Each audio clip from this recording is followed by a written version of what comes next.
കവറിൽ എന്താണെന്നറിയോ? ബിരിയാണിയാണ് കേട്ടോ. ഇന്ന് ഉച്ചയ്ക്ക് ഒരു 3 മണിക്ക് ഏട്ടൻ എനിക്കിത് കൊണ്ടുവന്ന് തന്നപ്പോൾ എനിക്ക് ഒരുപാട് സന്തോഷം തോന്നി. കാരണം വേറെ ഒന്നല്ല, എൻ്റെ ഏറ്റവും ഫേവറേറ്റ് ഫുഡ് എന്ന് പറയുന്നത് ബിരിയാണി തന്നെയാണ്. എന്നെ പോലെ ബിരിയാണി ഇഷ്ടമുള്ളവർ കുറേ പേരുണ്ടാവും.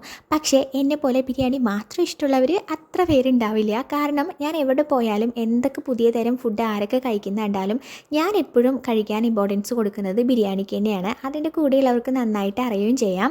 കാരണം എൻ്റെ ഒരു കൺസെപ്റ്റിൽ എന്തൊക്കെ പുതിയ ഫുഡ് വന്നാലും ബിരിയാണിയുടെ തട്ട് താന്ന് തന്നെ ഇരിക്കും.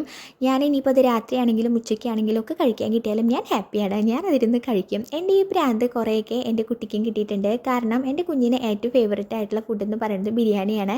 കുഞ്ഞിൻ്റെ ഭാഷയിൽ പറയുകയാണെങ്കിൽ ബിരിമാമെന്നും പറയാം. അപ്പോൾ ഞാൻ അവനുള്ളത് ഒരു കുഞ്ഞി പാത്രത്തിൽ കുറച്ച് റൈസ് മാറ്റി വയ്ക്കുന്നുണ്ട്. അവൻ ഉറങ്ങിയായിരുന്നു, എണീക്കുമ്പോൾ സർപ്രൈസായിട്ട് കൊടുക്കാൻ വേണ്ടി മാറ്റി വെച്ചിട്ടുണ്ട്. പിന്നെ ഞാനിരുന്ന് മെല്ലെ തറയിൽ തന്നെ ഇരുന്നിട്ടാണ് ഫുഡൊക്കെ കഴിക്കുന്നത്. നല്ല അടിപൊളി ഫുഡായിരുന്നു, നല്ല ടേസ്റ്റ് ഉണ്ട് കേട്ടോ. പിന്നെ ഞാനും ഏട്ടനും പാടെ ഫുഡ് ഫിനിഷ് ചെയ്യാനുള്ള തത്രപ്പാടിലാണ്. ഞാൻ റൈസ് കഴിക്കും, ഏട്ടൻ അങ്ങനെ റൈസ് കഴിക്കില്ല. പീസുകളൊക്കെ കഴിച്ച് എനിക്കൊരു കമ്പനിയൊക്കെ തന്നു. അപ്പോൾ എന്നെപ്പോലെ ബിരിയാണി പ്രാന്തന്മാരുടെയും കമൻറ്റ് ചെയ്യണേ. അടുത്ത വീഡിയോയിൽ കണ്ടവരിക്കും ടാറ്റ ബൈ, സീ യു.